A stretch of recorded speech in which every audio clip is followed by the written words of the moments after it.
This is Kathy Altamirano from San Diego, California, and you are listening to California Dreaming on the Orbital Jigsaw Network. California Dreaming is brought to you by BLUBRRY.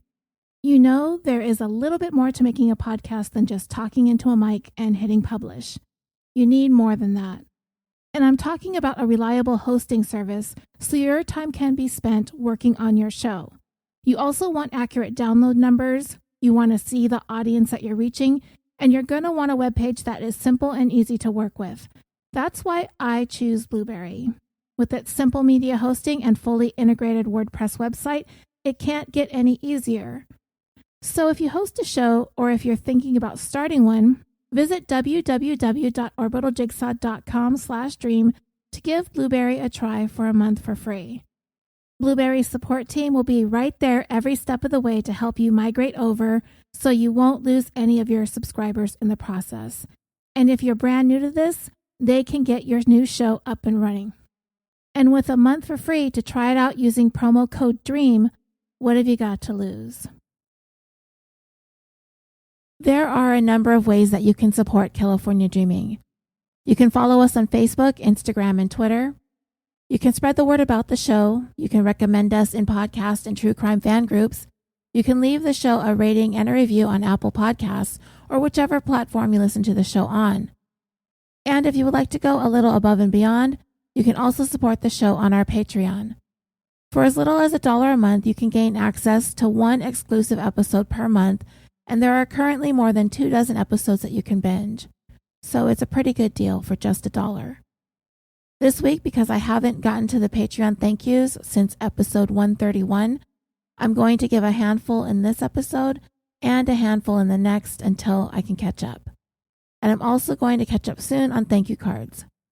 So this week, I'd like to thank Becca E., Molly P., Fanny G., Josephine, Evelyn L., Brandy K., Gina M., Suzanne F., Denise M., Lori B., Jennifer, Joy W., Jeffrey W., Ellen C., and Jenna K. for joining Patreon.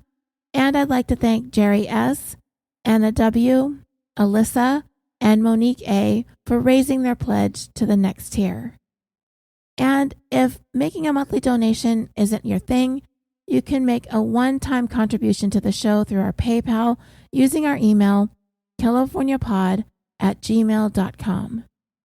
Every little bit helps in keeping us going and keeping us free of ads. So thank you. Before we get into today's episode, I wanted to give you an update about what's going on with the show. I'm attempting to officially get back on track with our usual weekly episodes now that I'm about 99% settled into the new place here in Henderson, Nevada. The whole thing kind of took an emotional toll on my family and me in the weeks leading up to the move. The move itself took a physical toll. But what I am thankful for is we just barely snuck the move in before the various cities, counties, and states began ordering mandatory closures of non-essential businesses as a result of the coronavirus outbreak. I got here on Monday, the 9th of March, and within 10 days, everything was closed down except for the places that we needed, like grocery stores, gas stations, and restaurants that were able to provide drive-through and takeout services. It's not easy trying to move to a different state and to get your life back in order in the middle of a growing pandemic. But I do feel fortunate that I was able to slip into Nevada before the lockdown really set in. So that being said, I'm doing all right and my family is okay as well. The only one of us working at the moment is my daughter, who works at a grocery store.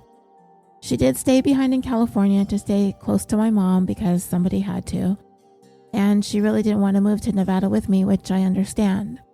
Her whole life, all of her friends, her job, school, everything is there. And that's really been the hardest part since this is the first time that we've lived apart, and I miss her. For the most part, we're all adjusting pretty well. The dogs seem to be doing fine, but, we're home a lot now, so I think they're pretty happy about that.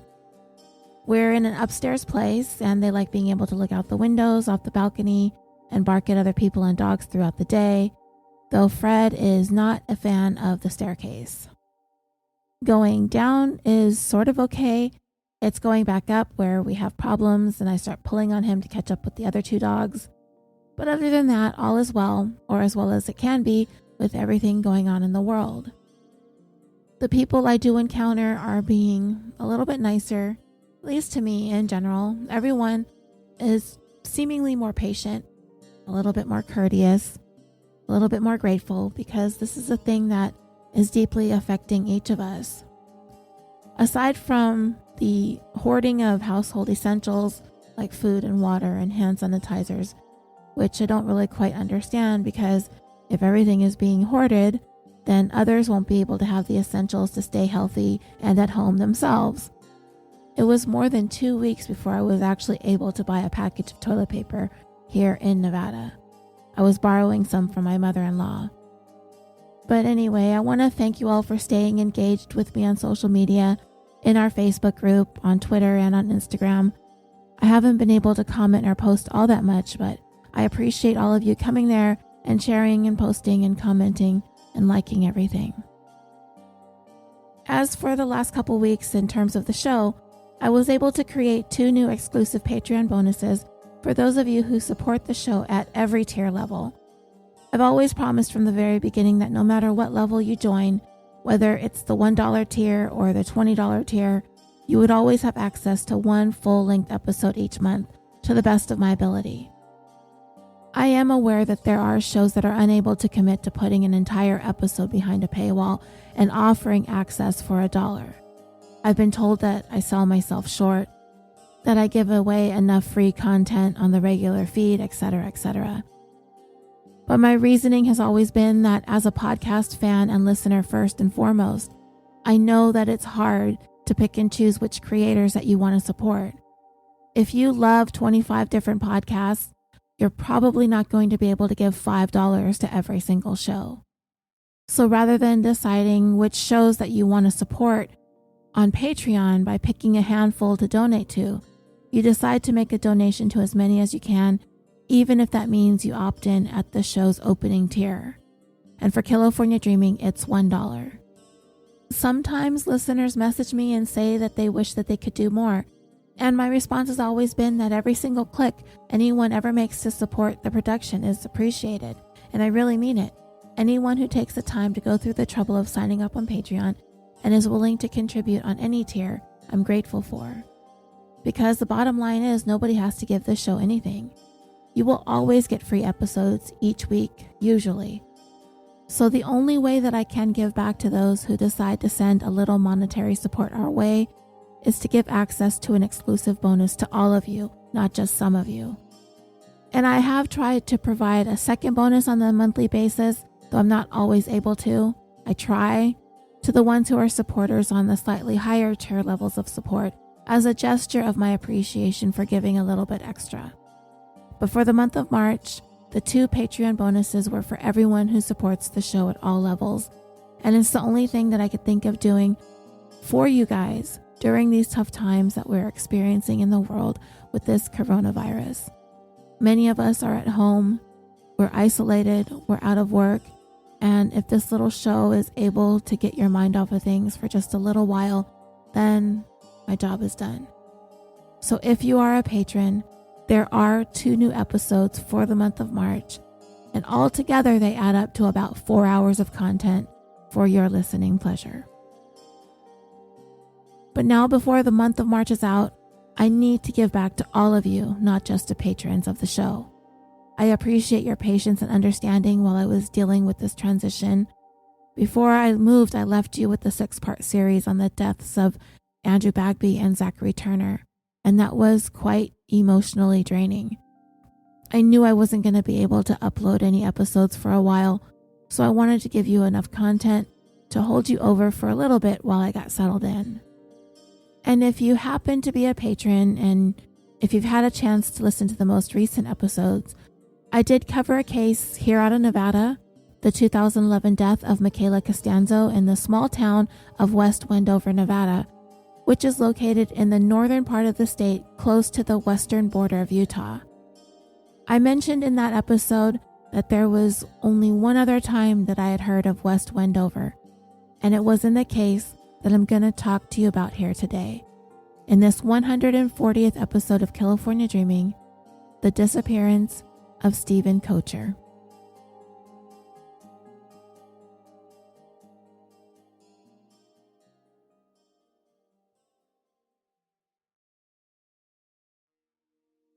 On the morning of December 13th, 2009, 30-year-old Steven Koecher pulled his 2003 Chevy Cavalier into a cul-de-sac located on the 2600 block of Savannah Springs Avenue. This is a dedicated retirement community in the Anthem area housing development of Henderson, Nevada. As I sit and record this, I am just a few miles from that location.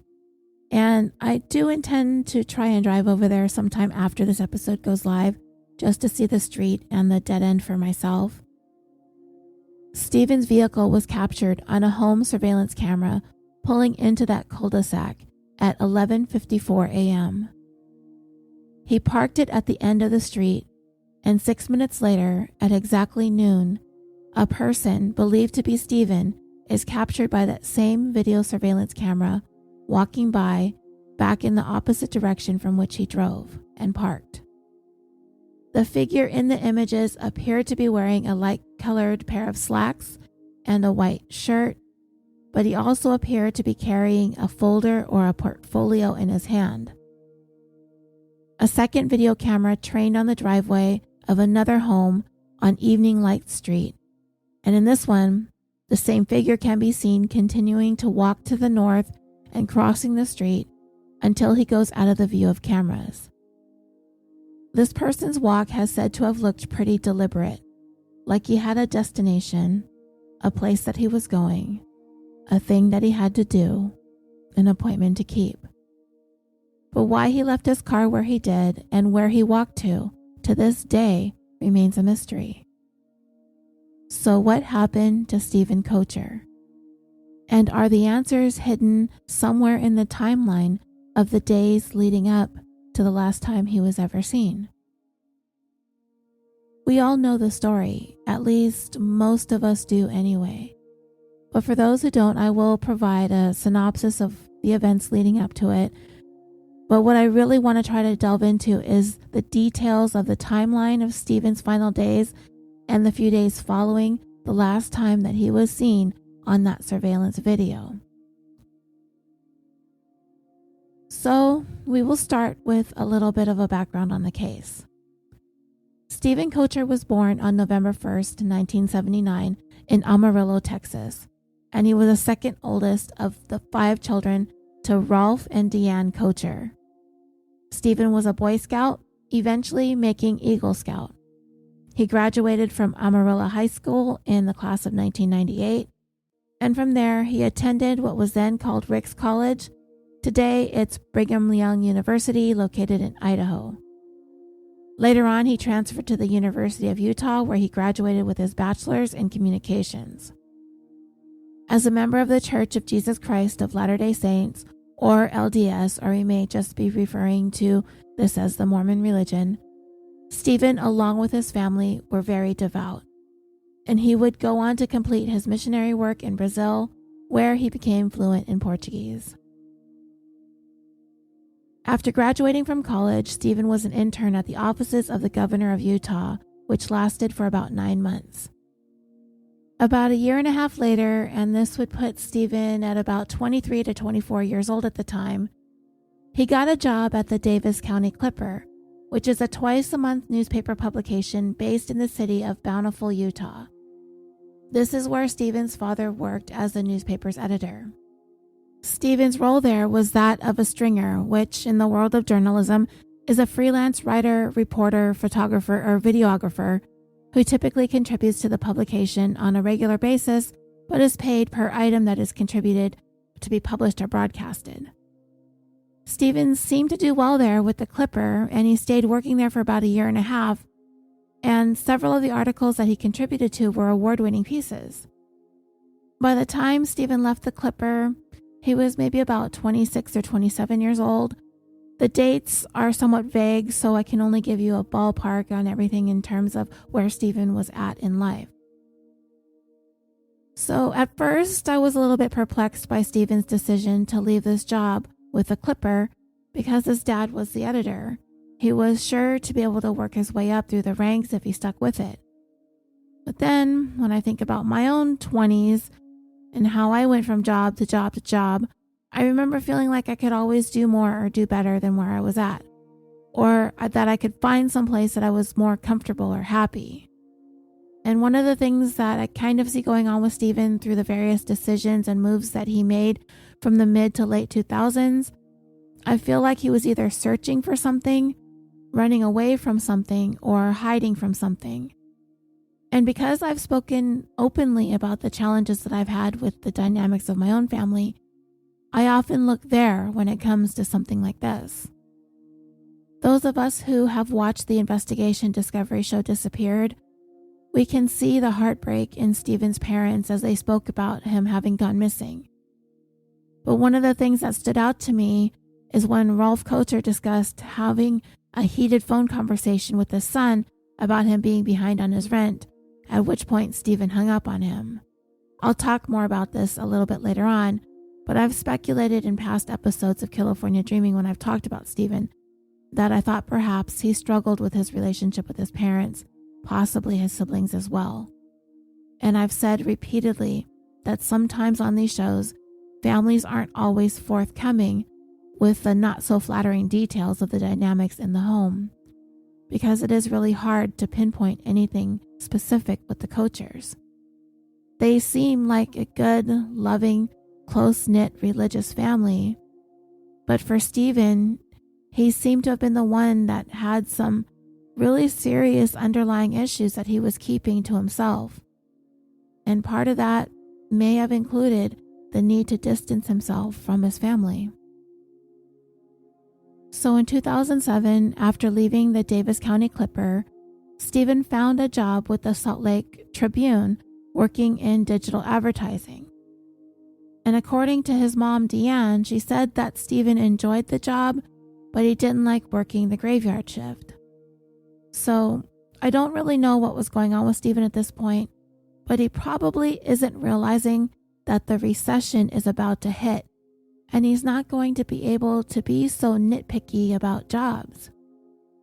But then I began to think that maybe Steven at first thought it would be a good idea to follow in his father's footsteps, to get his degree in communications and finding a comfy little job working for a newspaper. However, when Rolf got into the newspaper business and when Steven got into it, times were very, very different, and the shift to digital was taking over, and with it, likely a great deal of competition in the field. Nowadays, with social media, online publications, everything having gone digital, Steven was probably not going to be able to get to working for a newspaper in the same capacity as his dad, to someday become editor-in-chief. And couple that with a somewhat complicated and strained relationship that I suspect that Steven had with his dad, the whole plan could have been doomed from the start.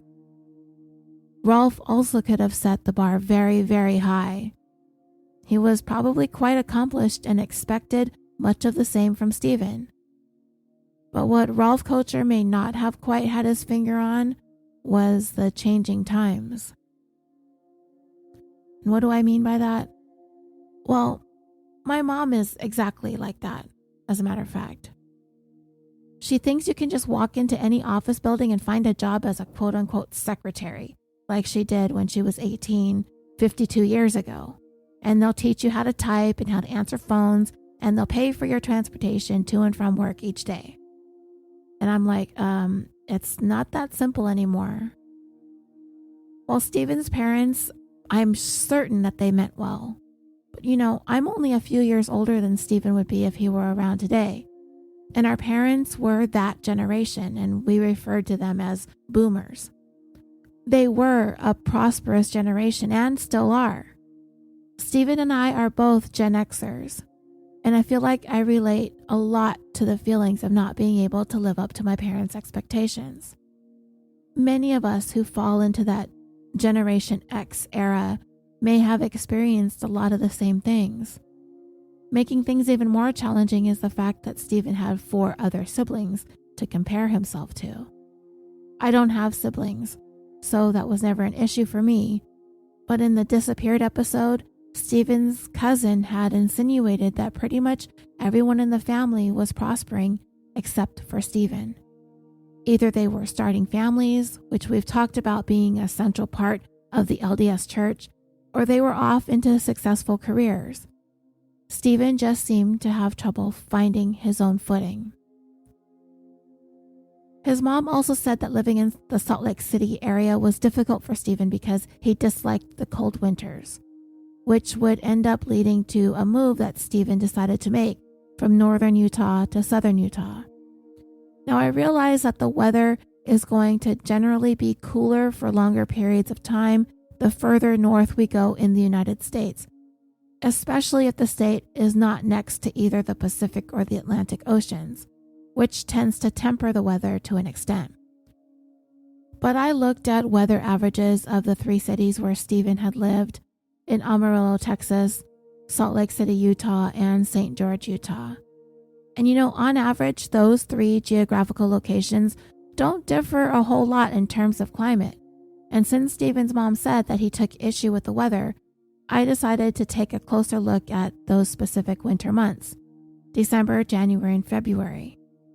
So in Amarillo, in December, the average low is 24 degrees Fahrenheit or -4 degrees Celsius.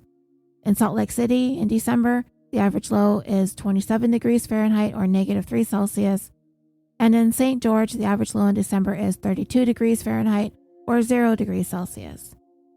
For the month of January in Amarillo, Texas, the average low is 23 degrees Fahrenheit or -5 degrees Celsius. In Salt Lake City, the average low in January is 27 degrees Fahrenheit or -3 degrees Celsius.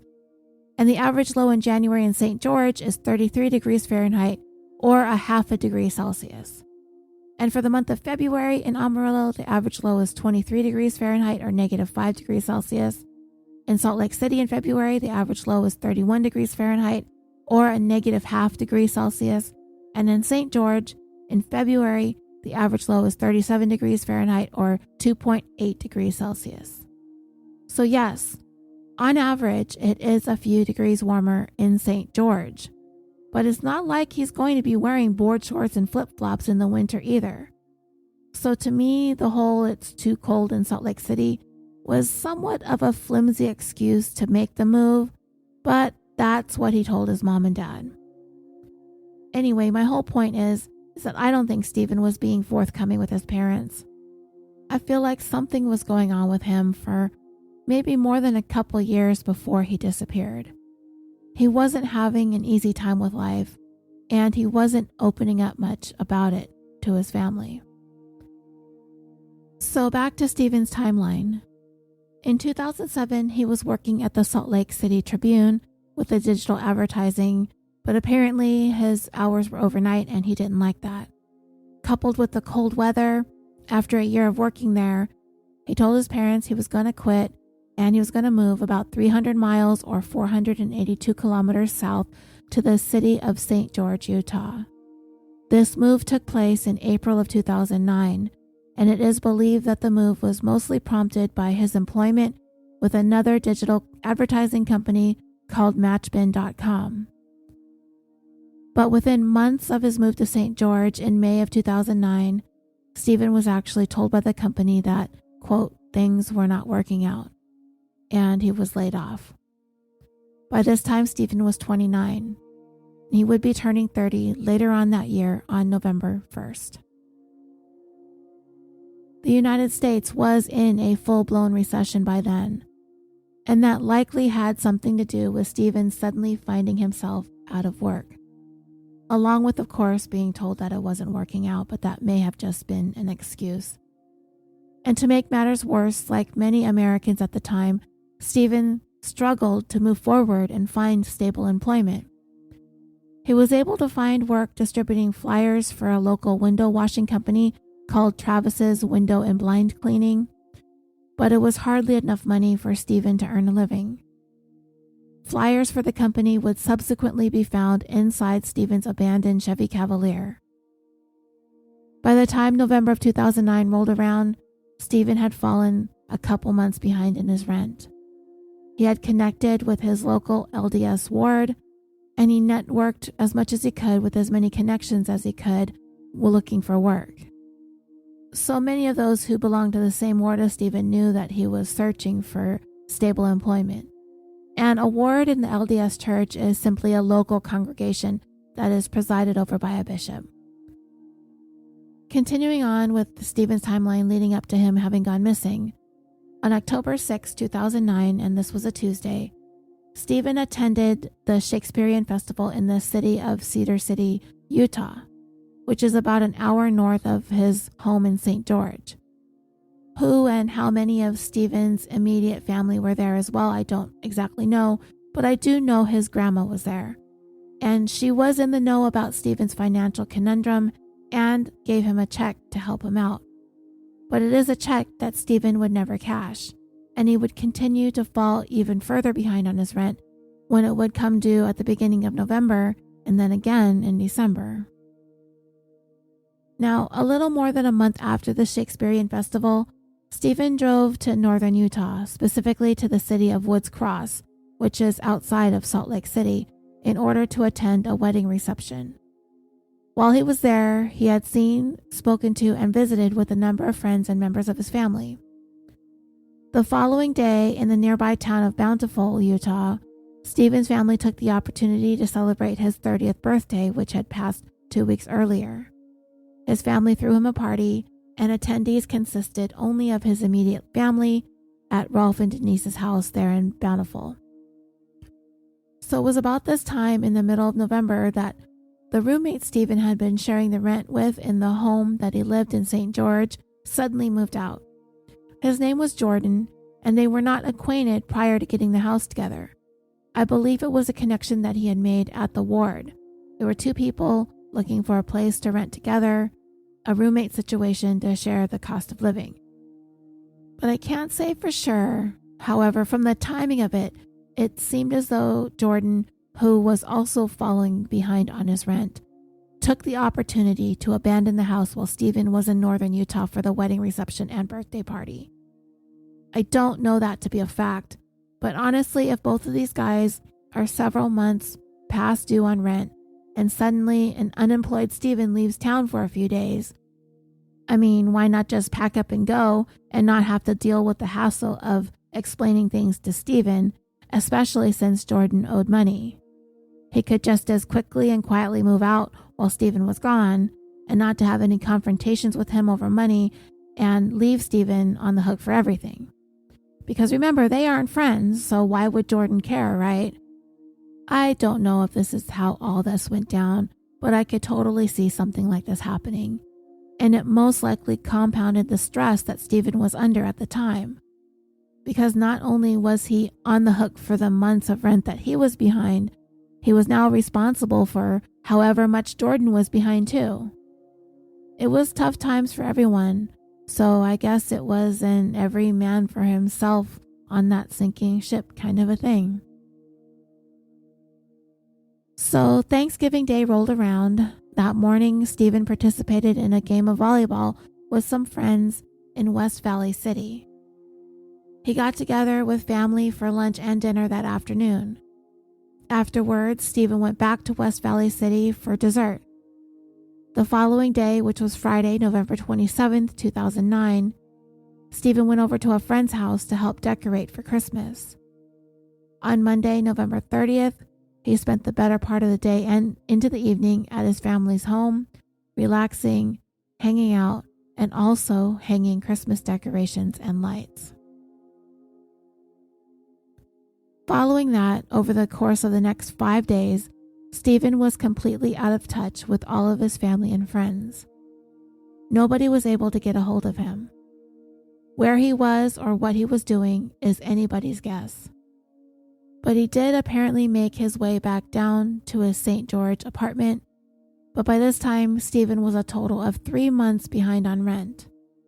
His grandmother had given him a check, but for reasons known only to him, he didn't cash it, and he didn't use it to square things up with his landlord. Since the first of the month had passed and still no payment for rent had been made, Steven's landlord went ahead and called and left a message about the unpaid rent with Steven's parents. Sometime during the first week of December, and it's not exactly clear when, Steven's dad returned the landlord's call, and it was then that Rolf learned that his son was 3 months behind on the rent. Rolf called up Steven to discuss his rent being delinquent, but Steven reportedly became pretty upset about the conversation, and as I had mentioned earlier, he soon abruptly hung up on his dad, refusing to discuss the financial issues that he was facing. But it has been said, according to Steven's landlord, that Steven did contact him and said that he would be caught up with all of his rent by the beginning of January of 2010. Now, later on, when the family went back to look at Steven's cell phone records, they started to think that this conversation between Rolf and Steven may have actually occurred on the 9th of December as opposed to the first week of December as first reported. It was also mentioned that Steven had told his dad that he was shopping for groceries at the time of that call, and those groceries appeared to have been later found at his apartment, and they apparently came from a Walmart. So if Steven is in a crowded Walmart attempting to buy groceries, and here goes his dad with a phone call to nag at him about the rent, he's probably going to have no interest in getting into it while he was inside the store, eventually leading to the abrupt hang-up. And knowing that gave me somewhat of a new perspective on how that conversation between Rolf and Steven about the rent really went down. I'd always been under the impression that Steven simply didn't want to discuss it. He was 30 years old. He didn't want to be having this conversation with his dad. But perhaps he told him, hey, look, I'm at the Walmart. I don't want to talk about this now. We can discuss this later. And maybe Rolf was giving Steven a hard time and was insisting that the conversation be had right then, right there, leaving Steven no choice but to hang up. But either way, I got the feeling that Rolf was mad. And Steven probably had no idea that his landlord was going to call his dad and tell him all his business, and he was obviously hiding that business from Rolf. And Rolf is upset, and Steven is like, I can't talk about this right now, I'm at the store. But Rolf won't relent, he won't let up. He's likely angry and disappointed and embarrassed that his son has allowed something like this to happen. And it seems like we're kind of at the conclusion that Steven is already Rolf and Deanna's one problem child. Do I know all this to be a fact? No, I don't. Again, it's just a vibe that I picked up based on the fact that Steven hung up on his dad. And sadly, that would be the last time that Steven and Rolf would ever speak. As I said, Steven seemed to be off the grid for the first 5 days of December. But on the 5th, he reappeared, taking on the duties as a member of the road crew for a band called Rock Stocks. And just out of curiosity, I looked up the band, and I didn't really see anything notable. There are a few videos on YouTube of some cover songs, a little bit of a social media presence, and their music is on SoundCloud. We do know that Steven himself dabbled in music, singing, songwriting, and he could play guitar. I was unable to find the exact nature of his relationship with this band, so I can only assume that perhaps he may have been friends with one or more of the members. But we do know to an extent that Steven had an interest in music, and working as a roadie may have been a component of that. And according to those who worked with him that day, everything seemed pretty normal about him. No one noticed anything off. He didn't seem out of sorts. Nothing was alarming. The following day, on Sunday, December 6, 2009, Steven had set up an appointment with a fellow member of his church to do some home teaching 4 days later for the evening of December 13th at 7 p.m. What is meant by home teaching, I'm not clear about that, but to me, it kind of sounds like it's possibly a Bible study session. The day after that, on Monday, December 7th, Steven showed up at an annual Christmas celebration dinner held at his church. He reportedly gave a few of his business cards to a friend of his so she could set them out at her job in case someone had a job lead. They'd be able to grab one of his cards and get in touch with him. Then the day after that, December 8th, the man Steven was working with at the time, the owner of the window and blind company, Travis Hansen, he reported that he encountered Steven in St. George, and he said that at the time he gave Steven $100. However, Travis couldn't be sure if it was December 8th that he actually did that or if it was earlier or a little bit later. He was just certain that it was right before he disappeared. Nor did Travis say whether he offered Steven the money or if Steven asked for it. But either way, based on what we know about Steven and his resistance to even taking a handout, even from his own grandmother, it doesn't really sound like he'd ask, but you never know. On Wednesday, December 9th, one of Steven's sisters reported that she spoke to him, but he made no mention of any plans to do any traveling. The last time anyone really remembered seeing Steven in St. George was on that same day, the 9th, and at least one fellow church member believed that he saw him at the Ward Temple night that evening. A second church member also came forward and said that she was there the same night, and it was around 6:30 that she saw Steven at the Ward Temple night on that night too. It was also apparently on the same evening that Steven and his dad had that phone conversation that I mentioned earlier, that when they had a chance to look over the phone bills that it was on that day, and this is the conversation that Steven had hung up on his dad. It is believed that on this same night of Wednesday, December 9th, that Steven began making an unexplained, lengthy drive. His destination was Ruby Valley, Nevada. From St. George, the distance, depending on which route Steven took, would be about 400 miles or 643 kilometers, and that would take him at least 6 hours to drive it. But because there are different routes and it seemed as though Steven did take a little bit longer of a route, he's going to log more miles than the shortest distance that I found on maps between the two cities. Now, based on where Steven was living at the time, where he was headed, and his receipts and bank statements, his estimated departure was calculated to be possibly around 2:15 in the early morning hours of Thursday, December 10th. He arrived in Ruby Valley around 11 a.m. Bank records reflected stops that Steven made along the way, and that would have included filling up for gas and getting food or snacks. Let's go over what we know about this trip. At 5:45 a.m. on December 10th, Steven stopped in Salt Lake City, where he made a purchase in the amount of $13.10 at a Maverick gas station and convenience store. This purchase posted to his bank account the following day. A friend of Steven's named Tom reported that he messaged Steven on Facebook around 8:20 or 9:20 that morning of the 10th, depending on if we're talking about Pacific time or Mountain time, but he received no response. Tom texted his phone about an hour later, and he still did not get any answer from Steven. At about 9:45 a.m., Steven made a $33.13 bank card purchase at a Pilot Travel Center in West Wendover, Nevada. Pilot stations are also gas stations and convenience stores in case you aren't familiar. This puts his total distance traveled at about 430 miles or almost 700 kilometers. Then Steven arrived in Ruby Valley, Nevada sometime between 11 a.m. and noon, and this would put his total distance traveled by then at around 540 miles or 870 kilometers. Now, apparently Steven was there to visit with a young woman named Anne Marie Neff. She lived in Ruby Valley on her family's ranch. They had met as members of the same ward in Salt Lake City a couple of years earlier. And the last time that Steven had been to the family ranch was on April 26, 2008 for a cattle branding event. And I didn't even know that that was a spectator thing. Unfortunately, when Steven arrived, Anne-Marie wasn't there, but her family asked him to stay for lunch, which Steven accepted.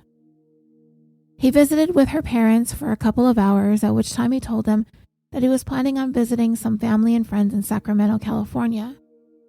But it did not appear that Steven ever did make that drive that direction.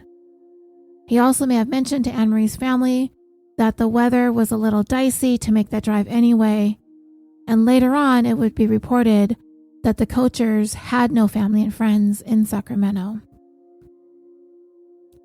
At 3:45 on December 10th, 2009, Steven received a call from his sister. He did not mention that he was on the road or that he was in northern Nevada. And this would be the same sister that stated lately that they did not have any friends and family in or around the Sacramento area to speak of. About an hour after the call with his sister, Steven stopped again in Salt Lake City and made a purchase of $7.30 at a Tesoro gas station and convenience store. This purchase ended up posting on his account on December 14th, which would lead to some misleading speculation early on in Steven's disappearance because of this activity after the day that he disappeared. It would end up just turning out to be a delay in that transaction posting to his bank account.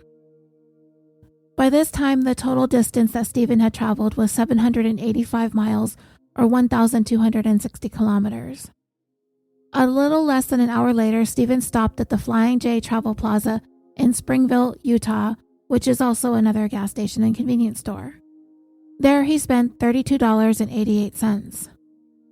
An hour and a half later, Steven received a phone call from his mother, and she reported that during this conversation, Steven told her that he was planning to come home for Christmas. Despite Steven's financial and work woes, Deanne said that Steven sounded positive and upbeat when she spoke to him on that day.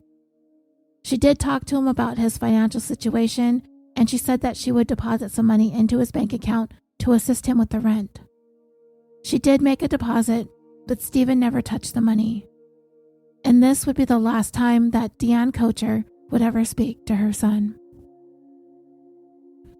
So still on that same day, Thursday, December 10th, about a half hour after Steven talked to his mom on the phone, he arrived in the city of Nephi, Utah.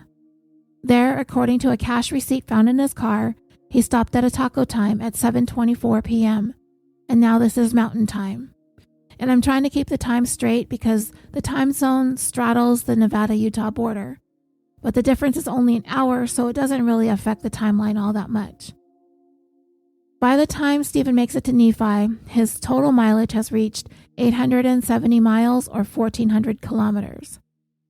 And finally, Steven ended up back in St. George. It is estimated that he arrived shortly after 11 p.m. on December 10th. So with that, the total estimated distance that Steven is said to have driven in the span of less than 24 hours is about 1,100 miles or 1,770 kilometers. But this estimate is based on him making no other extra stops, such as to rest or take a nap. But if Steven did stop to sleep, which it is speculated that he did because later on there would be blankets and pillows found in his car, he may have arrived home later than this estimated time. There was no other confirmed sightings of Steven until mid-afternoon of Friday, December 11th. So dreamers, I'm curious, what do you all make of this seemingly impromptu drive all the way from St. George in the southern part of Utah up to Ruby Valley, which is in the northern part of Nevada? It has been one of the more perplexing aspects of the story when it comes to the final known days and whereabouts of Steven Koecher. Nobody really knew about the nearly nonstop marathon drive between those two cities. There has been lots of speculation as to what he was up to or what he may have been involved in and what prompted him to make that drive, and some pretty wild speculation that really on the surface doesn't exactly line up with what people generally know about Steven. He seems to come off as a generally unassuming, average, unremarkable young man. However, there were a couple of things that stood out to me about the onset of the long drive. For one thing, it commenced just a short time after that tense phone call that he had with his dad about him being behind on rent. The phone call during which Steven hung up on him. Now, this would be the first time that we know of that Steven's parents were made aware of the fact that he was struggling financially, and it was pretty bad. And I still think because Steven abruptly hung up on his dad that the conversation was heated and that it was very upsetting to Steven. And because he had been hiding his problems from his parents, and because this is the culmination of a few decisions that Steven made that led him into this situation, and this included quitting working for the paper where his dad was the editor and moving kind of far away from his main support system, leaving northern Utah for a job in St. George that pretty much let him go shortly after he got there. And then he got mixed up with a deadbeat roommate, But in the roommate's defense, Steven wasn't exactly pulling his weight either. It's just the roommate ended up bailing out and leaving Steven holding the bag.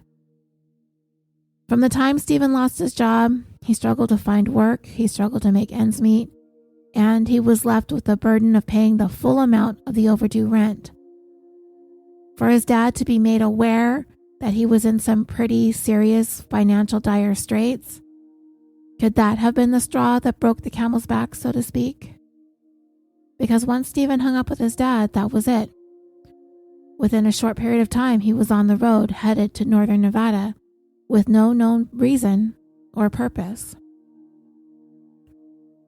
And this drive seemed to have commenced at a very early hour of the morning, several hours before sunrise on December 10th. What does that tell us? That perhaps he was on some sort of time constraint? He was in a hurry for some reason? Did he maybe get a minimal amount of sleep, or maybe he couldn't sleep at all? Maybe he just up and decided to take this drive just for himself, to get away from his worries for a little bit, to get away from that apartment that he owed so much money on. Maybe he was embarrassed about his landlord calling his dad and really didn't feel like being around the place for a while. And what about Steven's destination? To visit an old girlfriend. What would prompt him to choose to go see her? I have no idea why they broke up. Maybe it was another thing Steven struggled with. Maybe she was someone that he felt comfortable talking to or confiding in. Maybe she was able to help him in some way. Maybe she made him feel better. Or being around her was a positive, uplifting experience. He just really wanted to be there. Then there is possibly a darker reason for him wanting to see her. Maybe it was something he wanted to do just because he planned on never seeing her again. He didn't choose anyone else to visit in the last days before he disappeared, at least none that we know of. And people have come forward, and they've extensively shared the last time that they saw or talked to Steven, and nobody had any idea that something was amiss with him. Nobody thought anything was troubling or concerning. To everyone, Steven seemed his usual self. But then Steven didn't actually get to visit with Anne-Marie. She wasn't there. After driving hundreds of miles only to find that he'd missed her. Could that have been utterly disappointing?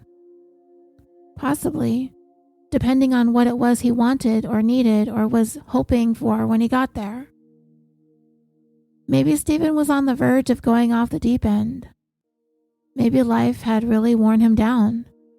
It had taken its toll on him, and he was just about ready to crumble under the weight of all the pressure that he was under. Maybe he thought going to see Anne-Marie would be the thing that could pull him back. Maybe she brought him a sense of stability and security and safety that he'd been lacking, and perhaps he wanted to attempt to get that back.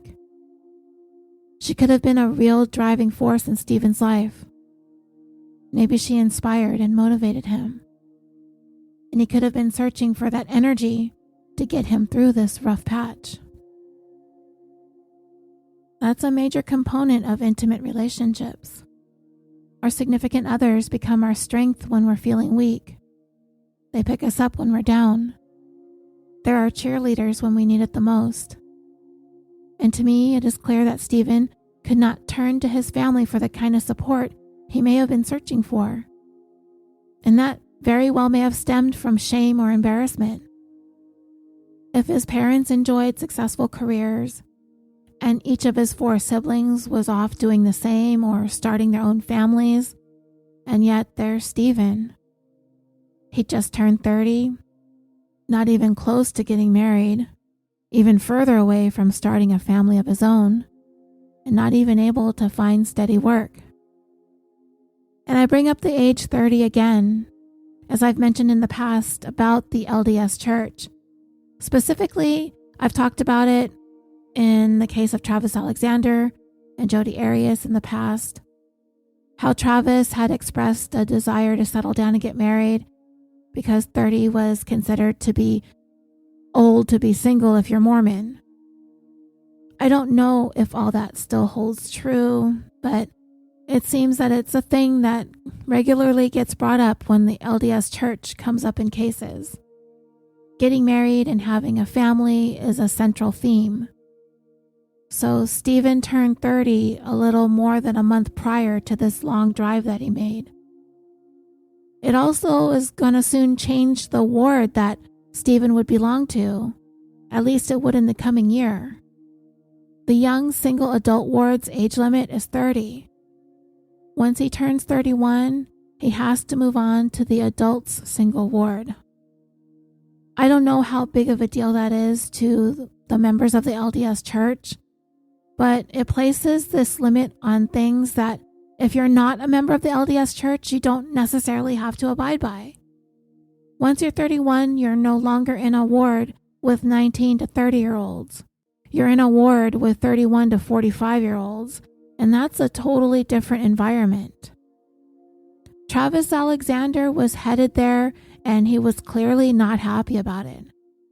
Travis, of course, was not abiding by any of the limitations set in place by the church, obviously with all of his sexual exploits involving Jodi Arias. So he was probably trying to get on the fast track to getting married before he was relegated to the adult singles ward. Along with all the other problems Steven was having, maybe turning 30 compounded things.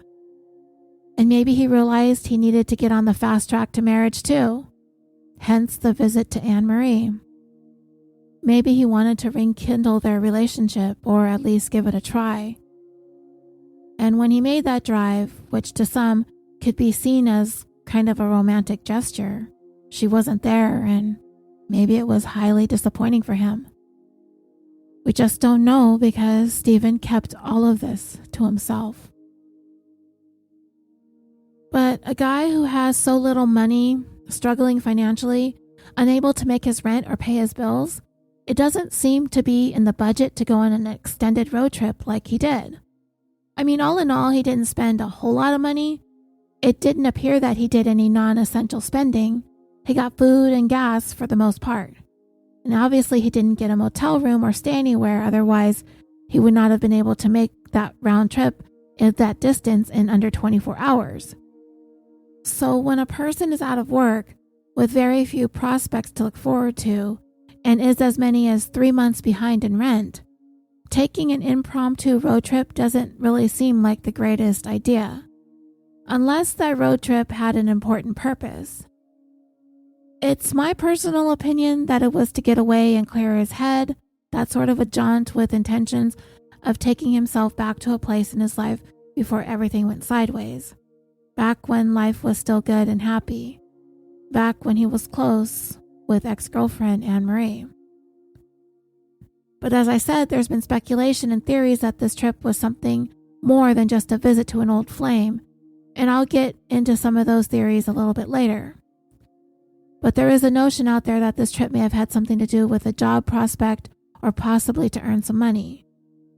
However, as extensively as Steven's disappearance has been investigated, there's nothing that anyone could find in terms of Steven's last communications on his cell phone records, emails, social media on his computer.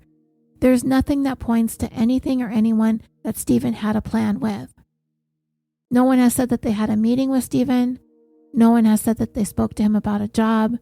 And no one has indicated that they knew anything about the road trip or any of the subsequent events to come. So the real reason for the long road trip on December 10th, the motivation for it, remains a mystery. Now we've arrived at Friday, December 11th, 2009. Steven was back in St. George, and at around 3 that afternoon, he was out distributing flyers for the window washing and blind cleaning business. Where Steven was from the time he arrived home from Ruby Valley about 12 to 15 hours earlier, nobody has been able to confirm, but the best guess is he probably slept for a good portion of that following that long drive. When investigators looked at Steven's cell phone records for this time, an unknown number randomly appeared. When they called it, they found it to be a woman that Steven had called because, as he was passing out the flyers that afternoon, he encountered 2 children who had been inadvertently locked out of their house. And the concern that Steven had was that the weather was cold. So he tried to help the kids look for their key, which they didn't find. So he used a cell phone to call their mom. And then Steven was able to help these children connect with a neighbor who was willing to take them in until their mother was able to come retrieve them. At some point also on December 11th, Steven stopped at a Jack in the Box in the city of Washington, Utah, about a 10-minute drive from St. George, and there he spent $3.21. The time of that transaction is unclear. It was just posted to his bank account. Also on that day, Steven's bishop reported that he spoke to him on that Friday and that Steven appeared to be fine. He was pretty upbeat and indicated that he was still on the job hunt. Steven's bishop could not be sure if they talked about it on that day, but he did report that he promised Steven that he would help him find work come January, which to me sounds like a pretty good prospect and something Steven could have possibly been looking forward to. He did have at least this one lead. He had people in his life that were wanting to help him, and with the promise from his bishop that he would have a job, that may have been Steven's reasons for having told his landlord that he would be able to catch up on the rent by January as well. I do want us to remember that Steven was given money by both his grandma and his mother to help pay for the rent. So it bothers me a little bit that Steven didn't take the money and pay on what he owed. But if I remember right, and I haven't watched Steven's Disappeared episode in a long time, but his cousin who was interviewed for the show said that what that showed her was that Steven was resistant to taking handouts. But to me, not paying his rent for 3 months, but also having the money and still not paying the landlord wasn't exactly the right thing to do. Family is family, and even if Steven's pride was getting in the way, family are still meant to be the people we can turn to and lean on when times are rough. To me, continuing to stiff the landlord was not the fair or right thing to do because, somebody's got to pay the bills and or the mortgage on the place. And in not paying, Steven is placing his problems on the shoulders of the owner of his place of residence. The priority should have been to get even with his landlord, in my opinion, not to hold tight to his pride or whatever reasons he had for not using the money that his mom and grandma gave him. And then to take a road trip like he did in the midst of all these financial woes. It does need to be said that Steven may very well not have been in a good place mentally or emotionally, so he's not thinking about things like this. And he did promise the landlord that he'd catch up in January. And Steven is pretty lucky that the landlord accepted that. I think it's a testament to Steven and the fact that people did like him, and he was a good guy going through rough times, and people understood. Steven probably had more of a support system than he realized. Sadly, for whatever reasons, he may not have been seeing it or realizing it clearly. And we're going to talk more about this landlord a little bit later on in the theory section of this episode. So getting back to our timeline.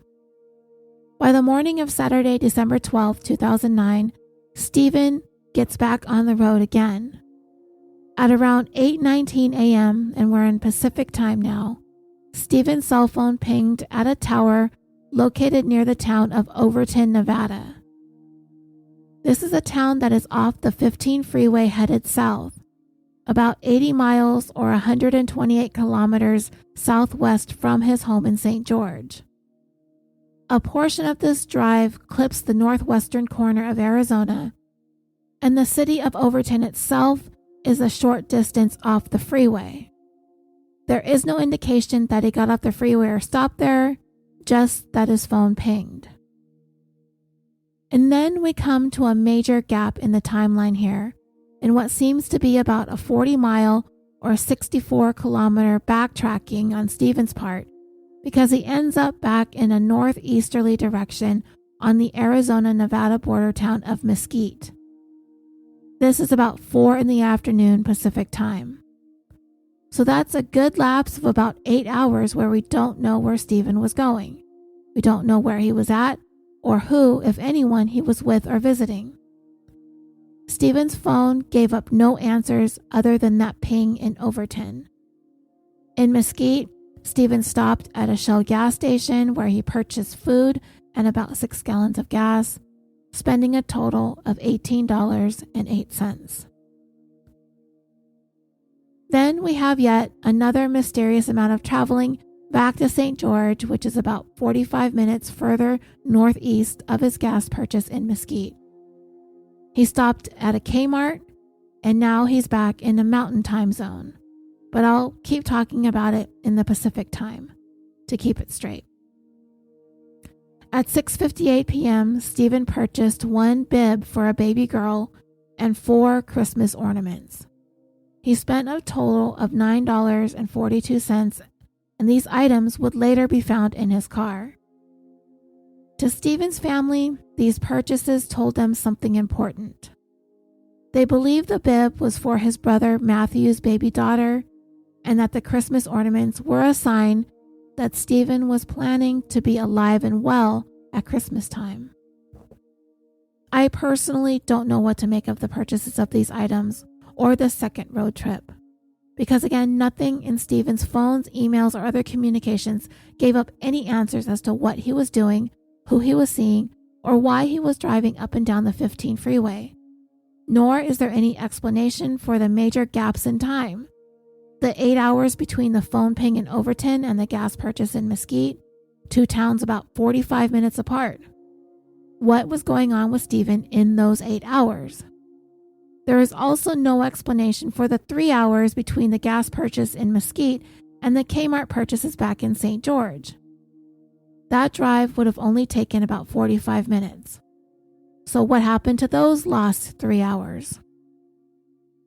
Steven was on the road, someplace doing something for most of the daylight hours and into sunset, most of them with no explanation of what he was up to.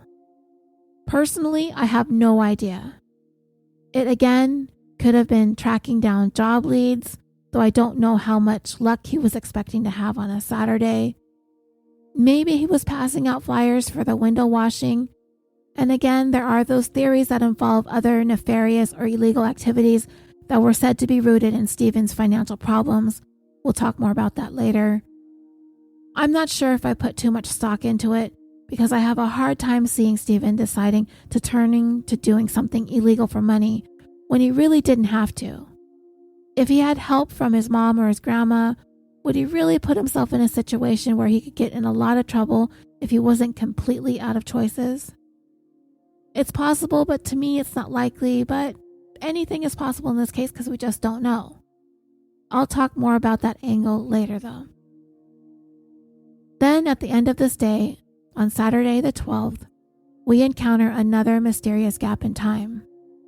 This one is about 2 hours, and it falls between Steven's purchases at Kmart and his arrival back at his home in St. George. A neighbor saw Steven pulling into his home at about 9 p.m. Pacific time. That was 2 hours after he checked out of Kmart. Again, where he was and what he was doing during those 2 hours is also another mystery. And from there, the mystery only deepens more, because that neighbor reported to have seen Steven and his car parked at his home for no more than a half hour. By 9:30 p.m. on the evening of the 12th, Steven had at some point gotten back into his car and drove away, as a neighbor has said that he glanced over by that time and no longer saw Steven's car parked there. Now, it is possible that Steven came back in the middle of the night after that neighbor had gone to bed and left again early in the morning without being seen at all. And from there is no sign or word from Steven until the following morning, Sunday, December 13th, 2009. So on that morning of the 13th, Steven received a call from the president of his ward, a man by the name of Greg Webb. He told Steven that he was in Las Vegas and asked him if he could go to the 11 a.m. Priesthood Executive Committee meeting at the ward. Steven told him that coincidentally he was in the Vegas area too, but if he needed him to go, he would. Greg told Steven to never mind, he was on his way back to St. George, so the chances are he'd get there before him anyway. The time the call took place was just before 9 a.m. Pacific time, so that would be just before 8 a.m. Mountain time. So they both would have gained an extra hour of time to make it to the church for that meeting anyway. And you kind of wish that Greg would have taken Steven up on the offer to lead that meeting for him, huh? Maybe none of this would have happened and we wouldn't be sitting here more than 10 years later, continuing to wonder. Later on, in talking to Greg, Steven's cousin Casey Nagel, she found out a little more about the Vegas trip from him. Greg said that he had driven down to Vegas on Friday, December 11th to visit with some friends. He was headed back to St. George on the 13th but didn't think he was going to make it to church on time. So he called Steven to see if he could cover for him, but he was told that Steven was in Vegas too, so Greg said he would try and make it there himself. Next, Steven was to preside over the 1 p.m. church services that day on the 13th back in St. George. So the church clerk, Seth Aboud, called Steven and asked him if he would be willing to announce their inaugural church baseball game, which was set to take place on Wednesday, December 16th. Of course, Steven never made it to the 1 p.m. church services, and he also told Seth that he wouldn't be able to announce the baseball game because he was in Vegas. So essentially, this confirms to us that Steven either didn't want to commit to announcing the game, or he had plans to stay in the Vegas area for at least another 3 or 4 days. Now, later on, Seth did say that Steven never played baseball. And I guess if you've never played, it would be challenging to call a game. The phone call that Steven received from Seth pinged off of a tower towards the south end of the Las Vegas metropolitan area, which would be somewhat towards the adjacent city of Henderson, where Steven would ultimately end up. At this point, we reach a discrepancy in the story. It's kind of a small one, but I'll bring it up anyway. So Greg had not shown up for the priesthood meeting that he was scheduled to lead. So apparently Seth was asked to call Steven to see if he would be able to do it. And if this call was to have happened, it would have been the last time anyone was known to have spoken to Steven. However, Seth had already spoken to him about 20 minutes earlier and was told he was in the Las Vegas area. It has been reported that during that call, Steven again said that he couldn't make it in time because he was a couple hours away in Vegas. But according to phone records, this call never took place. It did not appear on Steven's call log, so I don't think this call ever happened. Perhaps it was simply a case of someone misremembering how the whole interaction went down during the attempts to get this meeting covered. Greg arrived an hour late and was in attendance for the regular noon church meetings. He did not make it in time for the priesthood meeting. Okay, dreamers, I had not realized how long this episode was getting, so I'm going to go ahead and split it up into 2 parts. The second part will be out tomorrow, by Wednesday at the very latest, so you won't have to wait long to finish this up. I'm going to wrap this up here. I will pick it up from Steven Koecher's last known moments that he was ever seen. Thank you for listening. I'll be back shortly with part 2. And until then, sweet dreams.